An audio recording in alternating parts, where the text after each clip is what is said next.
Okay, let's start talking about instrumentation. An instrument is something that we use to measure.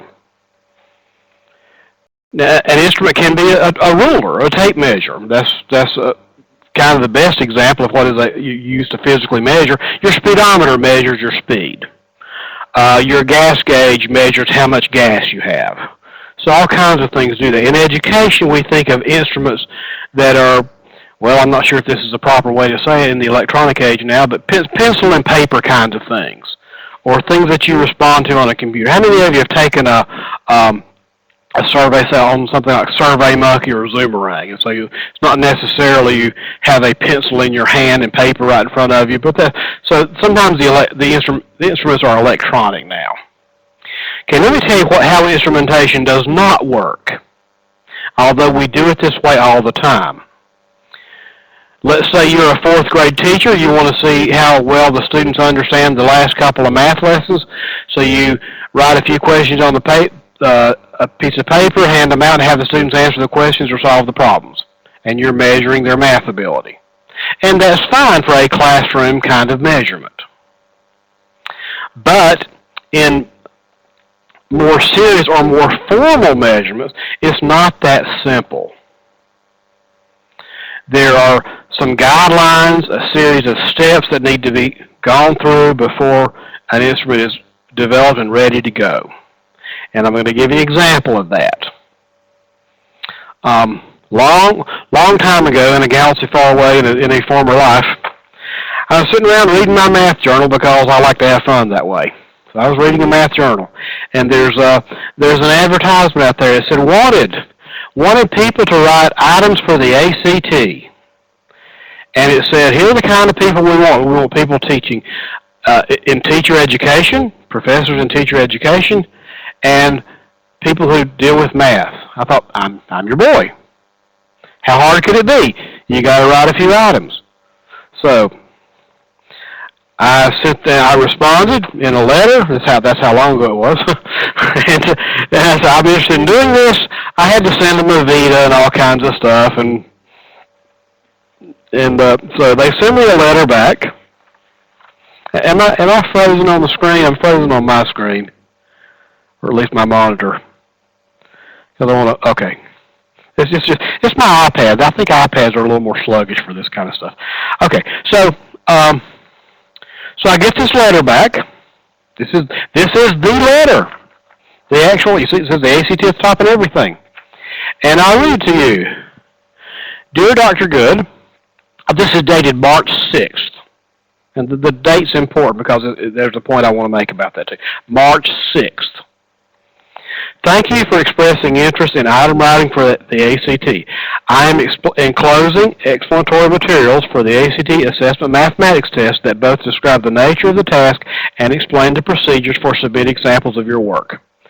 Our editorial staff will carefully review any material you submit and then correspond with you. If the material is acceptable, we will offer you a contract to complete the unit, for which ACT is offering to pay you a certain amount of money I'll disclose in a few minutes. Thank you for your interest. I am hoping we can soon begin a working relationship. So what they sent me some really good stuff. They sent me a little booklet called the Item Writer's Guide.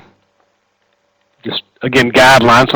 These are some of the same kind of things I'm going to talk about a little bit later in this unit. Instructions. What they wanted me to do, they wanted me to write a couple of questions just to kind of audition for the part. Oh, and they give me a return envelope. I assume it was postage paid. I don't remember. So they're telling me to follow the writing guidelines. Submit it 2 or 3 or maybe 5. I'll find it here in a minute. Send it back in, and they'll tell me how well I did on it, and they'll decide if I'm worthy or not. Okay, that was March 9th. I did that, and the next thing I hear from them is April 10th, a month later. Dear Dr. Good, thank you for your recent submission of ACT assessment test materials. Your materials are being referred to one of our test specialists for review. That test specialist will soon be communicating directly with you. We appreciate your support of the ACT testing program, and thank you for your patience. Not a long letter, as you can see, but, you know. So they've got my stuff. They haven't done anything with it yet. A month later. Of course, I don't know how much of that month it took me to write the stuff. It was probably a couple of weeks. May 18th. Dear Dr. Good, we're currently running a bit behind schedule in preparing you for our upcoming pretest cycle. Therefore, cannot give your ACT assessment material our full and adequate attention. You will be hearing from us very shortly. Thank you for your patience and understanding. Well, of course. That was May 18th. June 29th. Ooh, this is a long letter, see? It's like 2 pages. June 29th, they say, Dear Dr. Good, thank you for submitting a work sample for the I'm not going to read all this to you. The ACT assessment program. Get this here. We're pleased with your items. Well, of course you are. And we would like to offer you a contract to write 1 unit consisting of 16 items. I just have to write 16 test questions. Big deal, right? Okay, they apologize for the delay. Your work sample is good. Of course it is. Encloses an annotated copy with our comments. Use them at your discretion to make for the best quality unit.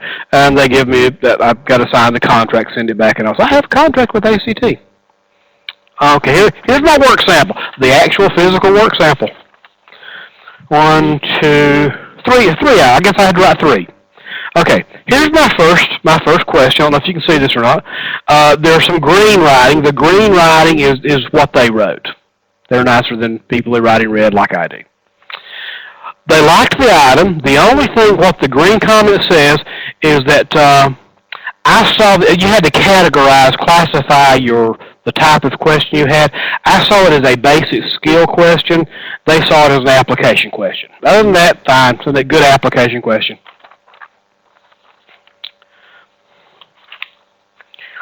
The second question, the green is there. So you see any black that I wrote? Not much. They had a lot to say about this. That's okay. I can pay attention to what they say and fix it. The third item,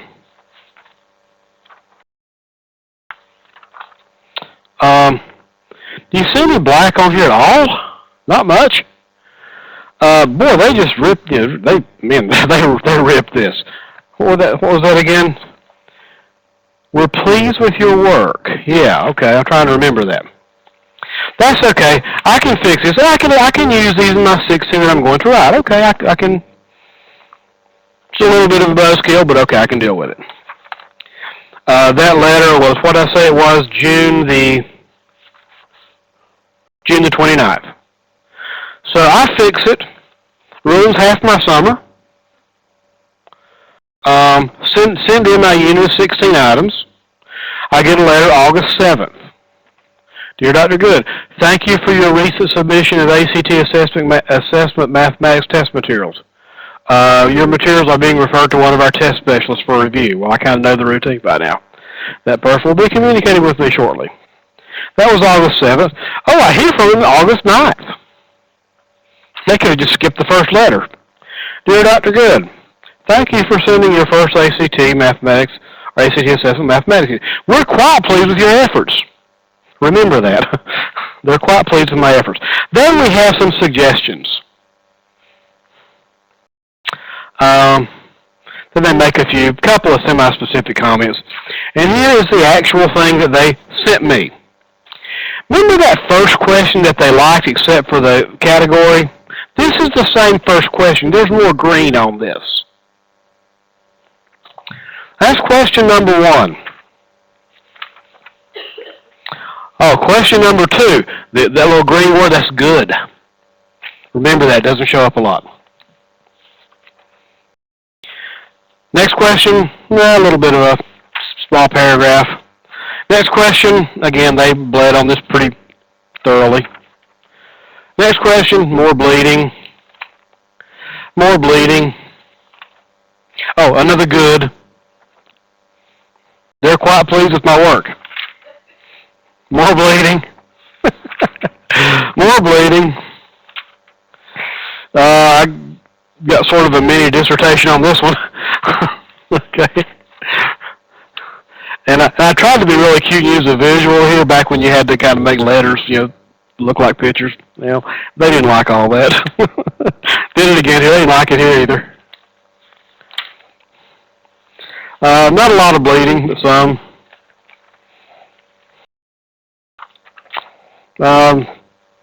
Couple sentences. Here they just wanted me to label something a little differently. Okay, fine. More bleeding. That's 16. Did you keep count of all the goods I got? 2.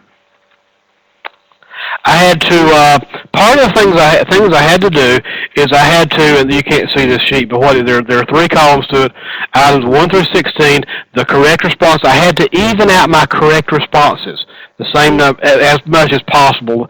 A, B, C, D, and E, couldn't exactly get them to come out exactly right, but you couldn't be like over or short more than 1.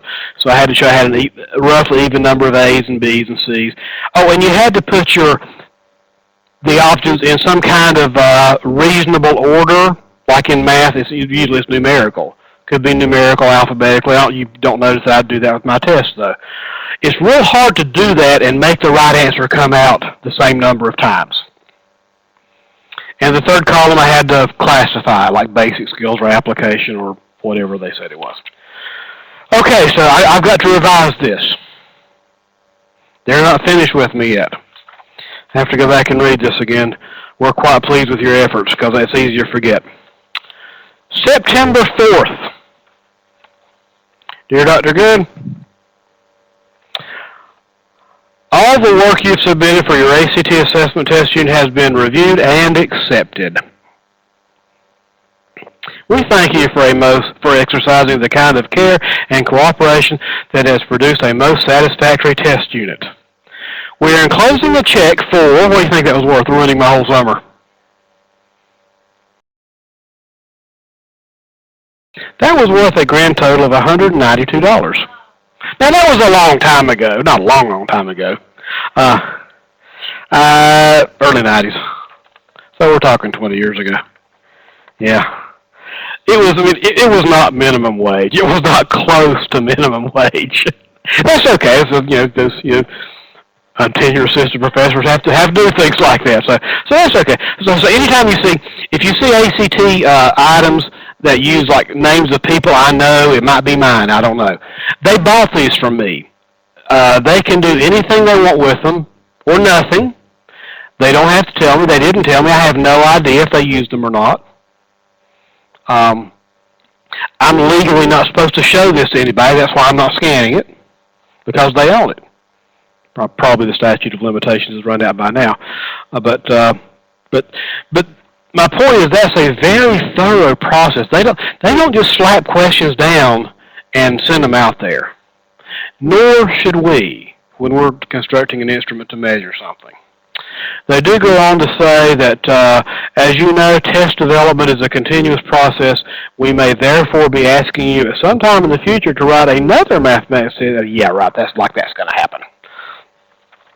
I was at a testing conference sometime a couple years after this, and there was an ACT table, and I went over just kind of curious what was there and everything, and talked to the 2 people behind the table, and just sort of casually mentioned I had written some items, and they just kind of perked up and, well, tell us about it. We've never met anybody who actually wrote these things before. How does it work? I'm thinking, I came to ask you how it works. You're asking me. So it's a thorough process. Confidentiality is certainly maintained, and it's not just slapping something together and asking it. That's why I think it's important to spend a little bit of time talking about what makes for good measuring instruments. So, thus endeth the parable of the ACT.